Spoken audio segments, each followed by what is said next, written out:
Seguro que alguna vez os habéis preguntado por qué salen unas noticias en el informativo y no otras, o por qué se tratan de una manera, se cuentan de una manera en un canal y de otra muy diferente en otro. Nuestra invitada de hoy, Elena Resano, es una de las personas que mejor conoce la trastienda de un informativo y lo desvela aquí por primera vez en este libro. Un libro que es muy completo, ameno, tiene parte de historia personal, de anécdotas y que, bueno, se ve que es un esfuerzo y que le ha costado un tiempo que no sé si tiene. Elena, buenas tardes. Hola, muy buenas tardes. Te digo lo del tiempo porque hay mucha gente que piensa que los presentadores de informativos llegáis un ratito antes, Sí. os maquilláis, Sí. Os leéis lo que os dan y os Sí. vais a vuestra casa, pero Sí. nada que ver. No es así, no es así. Este libro contesta un poco o demuestra un poco todo el trabajo que hay detrás, no solo de quienes damos la cara habitualmente durante el informativo, sino de toda la gente que participa en la elaboración de ese programa, ¿no? Todo el equipo que hay detrás, y es un poco también este libro rendirles homenaje a esos grandes desconocidos que son siempre los que están en la parte de atrás, los técnicos, producción, redacción, infografía, maquillaje, peluquería, sastrería, ¿no? Toda esa gente que participa también en un programa que es complicado de hacer y que hay mucho trabajo detrás. Que madrugáis mucho. Madrugamos para este informativo, para un informativo de mediodía, que es un poco la invitación que yo hago al lector en este libro, ¿no? Que participe conmigo, que nos acompañe un día en la redacción, una mañana, para esos informativos de mediodía se madruga. Sí. Mi primera pregunta, Elena. ¿Vosotros hacéis informativos bien o para que la gente los vea? Bueno, tú haces programas de televisión que necesitan tener una audiencia. Y ahí está un poco el equilibrio que hay que encontrar, ¿no? En programas de televisión informativos, en cadenas privadas, ¿no? Que tiene que ser un programa interesante y que además tiene que tener una audiencia. Yo creo que hacer interesante lo importante, decía ayer Fran Llorente en la presentación del libro, es el gran reto de los periodistas, y probablemente está ahí un poco, ¿no? El juego y el equilibrio que tenemos que encontrar cada día en el informativo. En La Sexta, ¿cómo os queréis diferenciar? ¿Qué estáis haciendo para diferenciaros? Bueno, yo creo que La Sexta ha estado pegada a la actualidad cuando la sociedad ha demandado actualidad, ¿no? A partir del 15M hubo un momento de cambio de la sociedad y eso lo supo ver, lo supo leer muy bien La Sexta, en parte porque estábamos con las cámaras en la calle y en parte porque, bueno, nuestra parrilla de programación, el 90% de la parrilla son programas informativos, ligados a los informativos. Y muchos de ellos, de ese 90% de la parrilla, te diría que el 80% son programas en directo, con lo cual tuvimos mucha agilidad, supimos romper muy bien la parrilla en el momento en el que había una noticia que había que estar contando en directo, y eso nos dio mucha agilidad y supimos responder quizás a esa demanda que había en ese momento en la calle, que era saber qué es lo que estaba pasando y entender lo que estaba pasando, que era muy difícil, ¿no? En el libro se cuenta que surgís porque, bueno, la gente estaba un poco cansada ya de la política tradicional y la crisis, y tuve que releerlo porque digo, eso es Podemos, no La Sexta. O las dos cosas. Surgís un poco a la vez, ¿no? Por esa gente descontenta, cansada de la política tradicional, de cómo nos cuentan las cosas de manera tradicional, un poco hartos de la crisis. Bueno, eso lo cuenta Vicente Vallés en el prólogo. Sí, lo sé. La Sexta llevaba mucho tiempo antes que el nacimiento de Podemos. Hubo una apuesta por un modelo de televisión diferente desde el principio, y eso ha sido un modelo que se ha ido consolidando. Ahora hemos cumplido 10 años y que ha sabido tener respuesta en el público, que es lo más satisfactorio que puedes hacer, ¿no? Hacer programas y que la gente los vea y que le guste lo que ve, ¿no? Se narra toda tu trayectoria, comienzas en Telecinco, pasas a Televisión Española, luego La Sexta. ¿Te arrepientes de esas decisiones de ir cambiando de una a otra, sobre todo de Televisión Española, que fue donde realmente te forjaste, porque era un riesgo en ese momento? Sí, era mucha gente, yo creo que pensó, esta mujer se ha vuelto loca. A ver, yo creo que la vida son decisiones y es arriesgar también, ¿no? Y quien no arriesga no gana. Probablemente también pierda, pero quien no arriesga seguramente no va a ganar. Yo he arriesgado en mis decisiones, porque cuando estaba en Telecinco estaba muy bien, tenía un trabajo que me gustaba mucho, que era ser redactora, salir a la calle con la cámara, buscar mis reportajes, contar las noticias en directo, y de repente me llegó una oferta que no era tan atractiva como lo que estaba haciendo en ese momento, que era presentar el 24 horas. Y era un canal muy residual en ese momento y apenas tenía público, ¿no? Pero bueno, era... Con horarios complicados. Con horarios muy complicados, lo cuento ahí en el libro también. Pero bueno, era un reto porque era crecer profesionalmente y hacer cosas que no estaba acostumbrada a hacer, y yo siempre busco retos, ¿no? Y con los retos yo creo que aprendes también en esta profesión, ¿no? Cuando haces, si te acomodas y haces todos los días lo mismo, bueno, dejas de crecer y de aprender. Y esto era un reto. Allí estuve 7 años maravillosos en los que, para mí, lo digo en el libro, fue como un máster pagado, ¿no? Pude aprender de grandes profesionales y estar contando noticias que son parte de la historia de este país. Y en ese momento llegó una oferta de una tele que estaba empezando y yo estaba muy acomodada, tenía una posición muy acomodada en televisión española, estaba presentando Prime Time y el informativo más visto, y bueno, me iba a un proyecto que no sabía cómo iba a terminar, ¿no? Ni cómo iba a evolucionar, pero la oferta que se me hizo en ese momento me gustaba mucho porque era, bueno, te ofrecemos presentar informativos y hacer programas informativos, debates, entrevistas, reportajes, y en ese momento dije, bueno, me lanzo. Y es lo mismo, ¿no? Que me arriesgué y mucha gente pensó, esta chica se ha vuelto loca. Igual yo también en algún momento pensé, soy una inconsciente, pero no me he arrepentido nunca de nada, porque las decisiones que se toman y luego, bueno, pues hay que saber llevarlas y, bueno, y saber encauzarlas tú también, ¿no? Porque la vida no es solo lo que te pasa, sino lo que tú haces para que te pase. ¿Cómo ves ahora Televisión Española? ¿Cómo ves la pública? Pues la ves con enorme tristeza, porque es una casa que conoces por dentro y que conoces a mucha gente de la que sigue trabajando allí, que es la misma que compartía contigo redacción, o parte de ella es la misma, y la ves con enorme tristeza, ¿no? En el libro cuentas muy bien pues toda la estructura, desde que buscáis las noticias que van a formar parte del informativo, hasta ese momento en el que ya, con escaleta en mano, dais las noticias. Hay un momento, hay una frase que me encanta, que es: el problema es que cuando nosotros informamos, el mundo no para. Sí. Entonces, Elena, cuéntanos qué sucede cuando de repente estás en ese informativo y te llega la noticia de que Esperanza Aguirre ha dimitido como presidenta de la comunidad. No hay apoyo de imagen, no hay nada. No hay nada. Yo lo cuento, esa anécdota la cuento en el libro, un poco para dar ejemplo al espectador de cómo se reacciona ante un imprevisto que no está en el manual de instrucciones. No tenemos un manual de instrucciones en la redacción de ante una dimisión en el minuto 1 del informativo hay que hacer primer paso, segundo paso. Bueno, eso no existe, entonces hay que tirar de oficio. Eso ocurre, me cantan por pinganillo, que es el aparato que tenemos en el auricular con el que nos comunicamos con control y con edición, y me dicen, empieza sumarios, minuto 1 del informativo, y estoy cubierta por imágenes, me dicen, Esperanza Aguirre acaba de dimitir. Termina sumarios y nos vamos a contarlo. En ese momento no teníamos una cámara en directo en la Asamblea de Madrid, en la sede de la Presidencia de Madrid. No la teníamos porque había sido una rueda de prensa que se había convocado con muy poco tiempo de antelación y, bueno, pues no le habíamos dado mayor importancia. Había un streaming y con eso empezábamos un poco a tirar, ¿no? Y bueno, pues había ocurrido una serie de noticias previas los días anteriores, las semanas anteriores, y con esas mimbres, bueno, podías entender por qué había llegado esa dimisión. Y con eso pues empezamos a hacer el discurso, ¿no? Y a empezar a contar.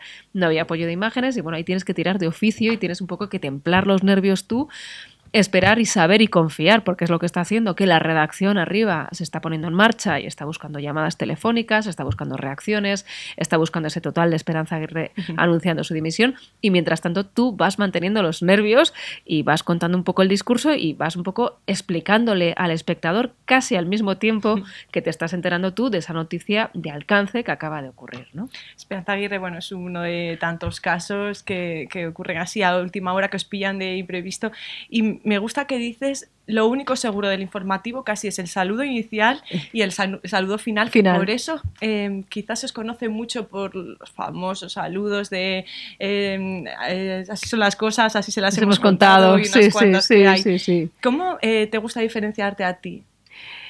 Bueno, me despido con el mismo lenguaje que utilizo. Yo digo un hasta luego, porque normalmente cuando estoy con alguien, estoy en una conversación con un amigo en la calle, me cruzo y digo, bueno, hasta luego, nos vemos. Y eso es lo que digo Eres yo. tú también en el Entonces saludo final. en el saludo yo también siempre, tradicionalmente en el saludo en un informativo siempre se decía hola, muy buenas tardes.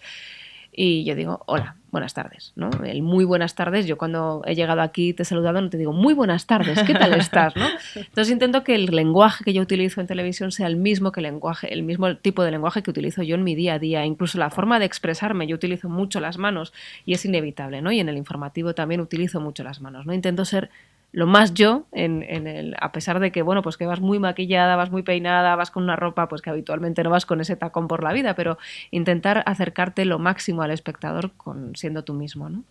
¿Qué le parecen a Elena Resano los chistes, por ejemplo, de Matías Prat, que mete, porque se ven que son de cosecha propia, que ya le están diferenciando de una manera increíble y que se hacen hasta virales? Pues me parece maravilloso, porque él es Matías Prat y se lo puede permitir. A los demás ese chiste nos saldría fatal, ¿no? Y no tendría ni gracia dicho por nosotros. Pero es que él, bueno, pues es su estilo y es su forma de contar las noticias. Y además es que lleva tantos años que Matías Prat puede hacer todos los chistes que quiera, buenos o malos, ¿no?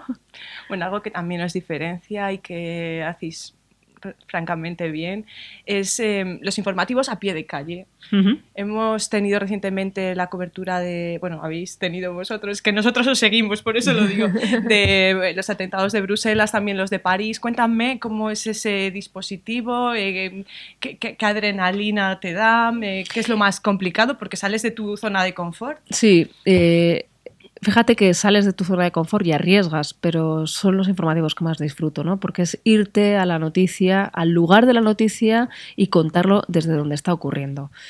Y eso te acerca en el lenguaje mucho más al espectador, ¿no? Tú le estás contando lo que tú has vivido, lo que tú has visto y lo que tú has percibido, ¿no? Y eso al final lo acabas transmitiendo de una forma mucho más directa. A pesar de que son noticias muy duras, y yo lo cuento ahí en el libro también, ¿no? Los atentados de París fue un momento muy duro. Llegabas a una ciudad devastada que ya había sufrido 10 meses antes otros atentados muy sangrientos como los de Charlie Hebdo y que era una ciudad que estaba en ese momento paralizada, no habían pasado ni 20 horas desde los atentados, ¿no? Y aterrizar allí, bueno, y hacer una cobertura, porque insisto, la parrilla de Sexta es una parrilla de directo, con programas informativos, entonces cuando tú estás en un punto de la noticia, estás entrando para muchos programas al mismo tiempo, ¿no? Empiezas con Más vale tarde, con Mame Mendizábal, terminas, entras para el informativo de la noche, terminas y empalmas con Sexta Noche o con el programa que esté en ese momento, y entonces, o con Intermedio. Entonces, estás en ese punto en el que, bueno, te mueves un poco porque necesitas saber qué está pasando, o porque necesitas ir a confirmar un dato o ir a hablar con una fuente y tal, pero estás allí contándolo durante horas, horas y horas, ¿no? Y eso es lo que ocurrió, por ejemplo, en la cobertura de París, contando además noticias que eran muy duras y contando también sentimientos, ¿no? Y entonces, ahí mantener el equilibrio entre, bueno, no caer un periodismo sensacionalista y acabar de transmitir también al espectador lo que se estaba viviendo, la sensación que había en ese momento en las calles en París, ¿no? Son coberturas duras, pero bueno, luego lo cuento ahí, ¿no? También buscando la noticia, ¿no? Yo tuve un empeño personal en que quería conseguir un total de Anne Hidalgo y bueno, cuento mi peripecia personal en conseguir que la alcaldesa de París consiga hablar a la primera televisión española qué es lo que siente.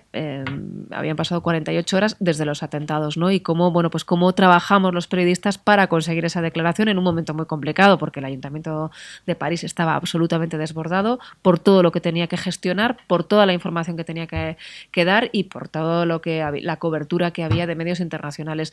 Pero bueno, ahí estuvimos, cuento un poco también esa trastienda, ¿no? De cómo los periodistas nos peleamos por conseguir esa declaración que para nosotros es muy importante y cómo al final, bueno, pues tras perseguirla, no en el sentido literal, sino perseguir esa que declaración. Que a veces también. Que a veces igual también, no es el caso. Pues lo conseguimos, ¿no? Y esa fue también una, bueno, pues una pequeña satisfacción dentro de estar allí contando eso tan horrible, pues una pequeña satisfacción conseguir ser los primeros en hablar con Anne Hidalgo, alcaldesa de París. Elena, antes hablaba yo en la entradilla de que cada televisión cuenta las noticias de una manera. En el vuestro, tu grupo A3 Media, es muy curioso porque son dos líneas editoriales, dos almas que decimos nosotros, que confluyen, pero que trabajan de forma completamente diferente y tocan los temas de forma diferente, incluso los temas políticos. ¿Cómo se ve desde dentro? Porque desde fuera a nosotros nos llama la atención cuando de repente Sandra Golpe cuenta la noticia de que la CUP se va con gente de Podemos a un viaje a Venezuela y nada más terminar y se nos van a dar. Nos llama la atención desde fuera, desde dentro, ¿cómo lo vivís? Bueno, ¿Cómo es ese día a día? Son dos redacciones completamente independientes, dos redacciones que comparten recursos técnicos en algunos puntos, pero por un asunto más de economía, de empresa y de rentabilizar recursos, pero son dos redacciones con dos líneas editoriales completamente diferentes, aunque pertenecen al mismo grupo. Pero eso yo creo que desde el punto de vista del espectador es muy sano y yo creo que es algo que enriquece, ¿no? El espectador, cuantos más puntos de vista tenga, si solo tuviese uno, sería muy preocupante. Cuantos más tenga, mejor puede hacerse una idea de lo que está pasando, ¿no? Y tener muchas voces, tener muchas cabeceras de periódicos, tener muchas emisoras de radio, tener muchos medios digitales o tener muchas cadenas de televisión con líneas editoriales diferentes, insisto, es muy sano y yo creo que enriquece mucho más a un país desde el punto de vista democrático, ¿no? Cuando llega una noticia de última hora o que no se esperaba y normalmente son malas, pero de vez en cuando te vienen noticias buenas, incluso importantes, incluso fuiste la única en tener que contar que tu compañera Leticia Ortiz se iba a convertir en la mujer del príncipe y reina ya de España. ¿Cómo viviste ese momento? Con horror. Con horror. Porque imagino que sería, de todas las noticias que no esperas, una de las que menos esperas. No esperas y menos hacerla ese sábado. O sea, no es una noticia que nunca estabas en tu mente contarla, ¿no? Y menos que era tu compañera. Yo cuento en el libro que me había cruzado el día anterior en los pasillos viernes por la tarde y me había preguntado por mi hija, que era muy pequeñita en ese momento, ¿no? ¿Qué tal el bebé? Y bueno, y fue la última vez además que hablé con ella. Bueno, luego he coincidido con ella en un acto oficial, pero como compañeras de redacción fue la última vez que lo vi. Bueno, pues lo cuento, lo relato ahí con la mayor honestidad posible, porque además fue un día muy complicado para compartir una noticia con compañeros de profesión, pero que estaban en otros medios y que era muy difícil. Nosotros no teníamos ningún tipo de dato ni de información. Es más, yo lo cuento en el libro, a primera hora de la mañana de ese día en el que anunciamos por la tarde que se oficializaba el compromiso, yo estaba pensando que esta noticia no iba a ningún sitio y ya había, bueno, pues algún periódico que apuntaba por ahí y yo decía, madre mía, pobre mujer, esto le va a perseguir toda la vida en su carrera, vaya marrón que le ha tocado que le señalen como la novia del príncipe, ¿no? Y cuando en realidad era verdad, mi olfato periodístico falló en ese momento estrepitosamente. Y luego, bueno, pues en el momento de contar la noticia, lo cuento ahí en el libro, ¿no? Relato un poco cómo fue ese día. Y yo bajo siempre con agua al plató y ya me había bebido 2 botellas de agua antes de bajar y ahí en el plato estaba esperando porque me dijeron en cuanto salga, teníamos una impresora debajo de la mesa, en cuanto salga el comunicado de Zarzuela, lo coges, lo lees textual y se acabó, no añadas nada más. Simplemente léelo. Entonces, cuando ya veo que empieza la impresora a funcionar, entra cabecera, que vamos a dar el avance, se me secó la boca, ¿no? Claro, es que estabas contando algo que era imprevisible, ¿no? Y además dando el nombre, ¿no? La periodista Leticia Ortiz Rocasolano. Que ni te lo creerías. No, yo estaba no, habrías ahí. Tenido que ensayar Sí. Imagino que además estabas en un momento de punto de mira de, bueno, no solo el gran público, sino todos los compañeros. Estábamos todos pendientes de vosotros. Sí, claro. Y mucha gente era, pero ¿quién se va a casar exactamente con quién y cómo es esto, no? Sí, fue un Cuando tiempo después la has visto, bueno, ella te recuerda, imagino que te ha dicho algo, te ha hecho algún comentario de aquel. Nada. No hemos comentado nunca nada de esto. No. Yo le sustituí meses después porque se decidió que había que dejar un tiempo. Esto era finales de octubre, principios de noviembre, y yo le sustituí a mediados de enero. Y en ese tiempo, también lo cuento en el libro, bueno, intenté romper con todo esto porque había como cierta expectación y mucha curiosidad por conocer quiénes éramos las periodistas que presentábamos informativos y en concreto las que estábamos en Televisión Española, nuestra vida privada, cómo éramos, si teníamos o no pareja o no. Y bueno, también había mucha expectación por nuestro aspecto físico. Y entonces, en ese momento el estilismo era muy parecido en todas, llevábamos el pelo muy parecido y yo decidí romper y cortarme el pelo, ¿no? Y ella, bueno, pues me mandó un mensaje muy cariñoso de me encanta tu corte de pelo, porque yo creo que entendió ella por qué me Sí. lo había cortado y nada más. Eso es lo único que hemos cruzado sobre aquel día. Bueno, no quiero tampoco destrozar todo el libro, que tienen que comprarlo, pero un momento con el que te quedes hasta ahora en tu profesión. Hablas de muchos momentos especiales en el libro, pero quiero que te quedes con uno. Pues yo creo que anunciar la tregua de ETA es uno de esos momentos que cuando has estado muchos años contando muchas muertes y contándolo en directo y yéndote a esos tanatorios o yéndote al cementerio. Este ejemplo no lo pongo en el libro, pero yo recuerdo estar en el cementerio de San Sebastián de Polloe, estar contando la última muerte que había dejado la banda terrorista ETA, y ese mismo día, era un domingo, se jugaba un partido en Anoeta. Polloe está en la altura, en la montaña sobre Anoeta, y yo estaba escuchando bueno, pues los gritos, el ambiente de ese partido de fútbol, y al mismo tiempo tenía que contar para el informativo de las 9 de la noche un domingo que alguien había muerto por una sin razón, ¿no? Y todo eso, cuando lo has vivido y además eres de allí, yo soy de Pamplona, el día que anuncias eso es una de esas noticias que te llena por completo, ¿no? Porque era una noticia anhelada, muy anhelada. Una espinita clavada que tengas. Hablabas del 11S, que bueno, no pudiste ir en Sí, ese momento. sí, También hablabas de la muerte de Juan Pablo sí, II, que sí, mandaron a David sí, Cantero, pero sí, bueno, que sí. luego pudiste... Ya es que no lo quiero contar todo. Sí. Dime una espinita clavada. Pues tengo Algo que te gustaría hacer. una espina clavada, y no haber sido corresponsal o no haber pasado un tiempo, pero fíjate qué tontería, en la corresponsalía de Washington o de Nueva York, ¿no? Yo creo que porque viví una etapa que informativamente estábamos mirando constantemente a ese lado del mundo y en lo que se estaba cociendo y qué decisiones se tomaban allí. Y tengo esa espina clavada porque sí que hubo un momento en que, bueno, me ofrecieron, me quedé embarazada y dije, bueno, pues ahora no es el momento de ir. Y esa espinita profesional de ser corresponsal sí que la tengo. Creo que ya es difícil que la pueda cumplir, pero bueno, la vida da muchas vueltas y nunca se sabe. Bueno, eres una mujer de retos. Ahora, de cara a las elecciones, va a haber un último, bueno, espero ya que último debate que se va a hacer entre los tres grandes grupos de comunicación. Va Juan Vicente Vallés desde vuestra parte, pero si te lo hubieran ofrecido, ¿te hubiera gustado Sí, ir a ese claro. debate, estar en ese Sí, debate? claro que sí, claro que sí. Creo que ningún periodista hubiese dicho que no, ¿no? Claro, claro. De cara a esas elecciones, bueno, ¿cómo os estáis preparando? ¿Cómo lo estáis viendo? A modo personal, ¿cómo ve Elena Resano todo lo que se está cociendo ya? Yo creo que desde el punto de vista, yo entiendo que hay espectador y barra votante que ve este momento con absoluto tedio y aburrimiento, ¿no? Diciendo, Dios mío, otra vez lo mismo, los mismos mensajes, otra vez ir a votar, ¿no? Pero creo que desde el punto de vista de los periodistas y desde el punto de vista de contar la información es un momento muy interesante, es un momento que te apetece contar como informador y que es un momento muy importante para este país y que bueno, que son unas elecciones que estamos todos expectantes, ¿no? A ver qué es lo que va a pasar, porque sabes que bueno, que depende el futuro de este país y de muchas decisiones que están ahí pendientes de tomar, ¿no? ¿Por dónde crees que pasa el futuro del periodismo? Ahora con esto de las redes sociales, casi, bueno, del periodismo y de los informativos en concreto,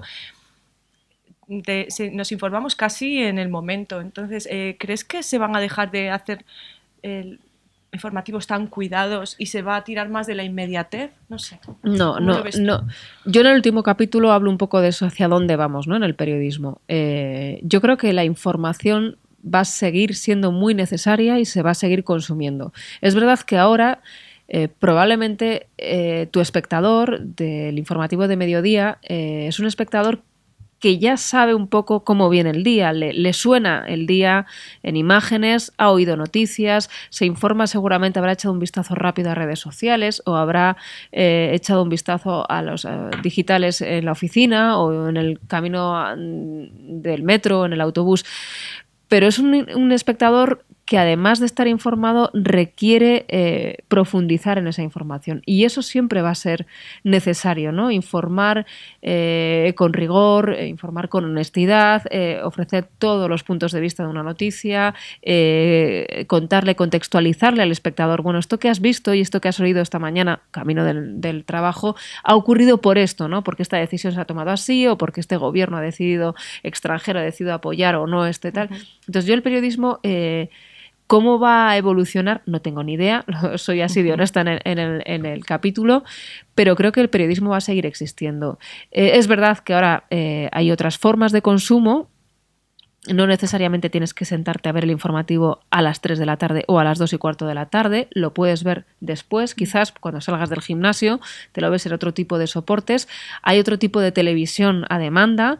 Los jóvenes además empiezan un poco, ya no ven la televisión como la vemos tú y yo, pero eso no va a poner barreras al periodismo ni va a poner barreras a hacer información en televisión, en un medio digital o en un medio en papel o en radio, ¿no?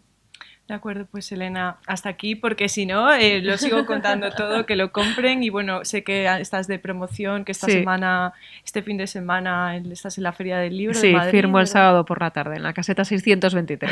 De acuerdo, pues muchas gracias y mucha suerte. A ti, gracias.